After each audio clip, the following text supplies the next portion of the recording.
بسم اللہ الرحمن الرحیم۔ شداد کے دور حکومت میں حضرت ہود علیہ السلام اللہ کے نبی تھے اور آپ ہمیشہ شداد کو ایمان کی دعوت دیتے تھے۔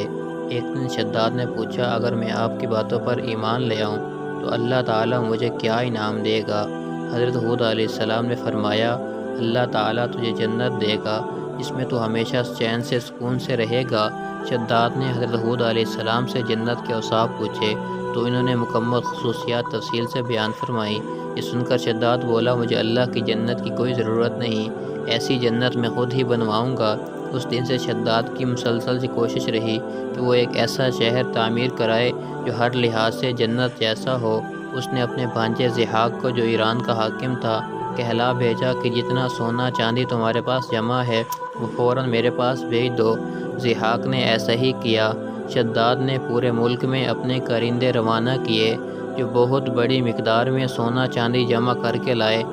شداد نے جنت بنانے کے لیے ملک شام میں ایک صحت افزا مقام کا انتخاب کیا اور ماہر معماروں کے ذریعے وہاں ایک مضبوط اور مستحکم تعمیر کرائی، جس کے اندر سونے اور چاندی کا محل تعمیر کرایا اور اس کی دیواروں کو قیمتی جواہر سے سجایا۔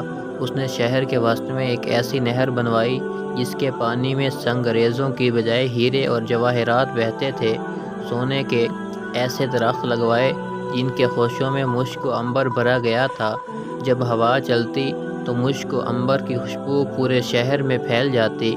اور اسی طرح بیان کیا جاتا ہے کہ شداد نے محل کے چاروں طرف سونے کی اینٹوں سے 12,000 کمرے تعمیر کرائے اور ہر کمرے کو یاقوت اور ہیرے جواہرات سے مزین کیا گیا اور اطراف جوانب سے خوبصورت اور جوان عورتوں کو وہاں لایا گیا۔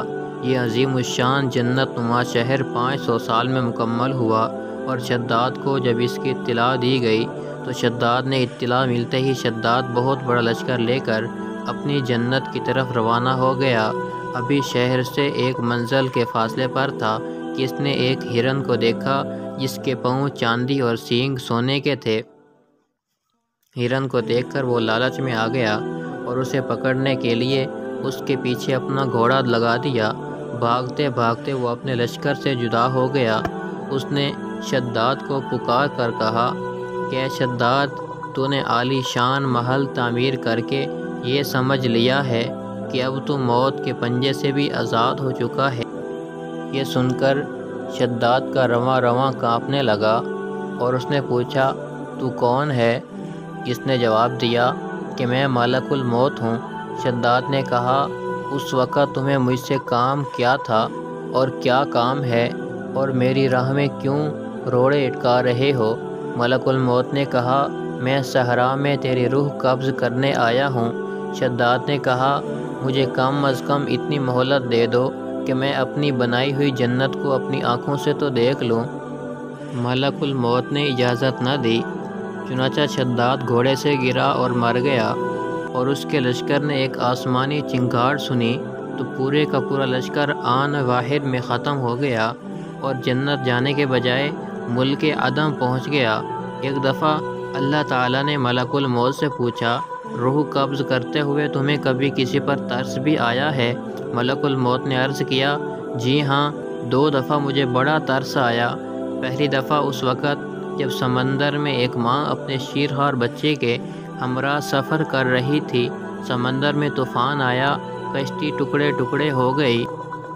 وہ ماں ایک تختے پر اپنے نوزائیدہ بچے کو سینے سے لگا کر سمندر میں ہچکولے کھا رہی تھی۔ اس وقت مجھے آپ کا حکم ملا کہ اس عورت کی روح قبض کر لی جائے۔ چنانچہ میں نے اس عورت کی روح قبض کر لی اور وہ بچہ اس تختے پر اکیلا رہ گیا۔ پھر وہ تختہ ایک جزیرے پر جا لگا اور دوسری مرتبہ مجھے شداد کی روح قبض کرتے ہوئے بڑا ترس آیا کہ وہ تیرا دشمن تھا، مگر اس نے بڑی محنت سے جنت تعمیر کرائی تھی اور تو نے اسے دیکھنے کا موقع تک نہ دیا۔ اللہ تبارک و تعالیٰ نے فرمایا، اے ملک الموت، تو نے دونوں مرتبہ ایک ہی شخص پر ترس کھایا تھا۔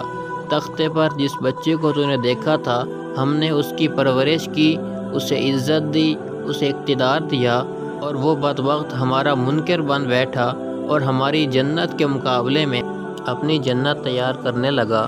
در حقیقت شداد ہی وہ شیرخوار بچہ تھا کہ جس کی ماں کی تو نے روح قبض کی تھی۔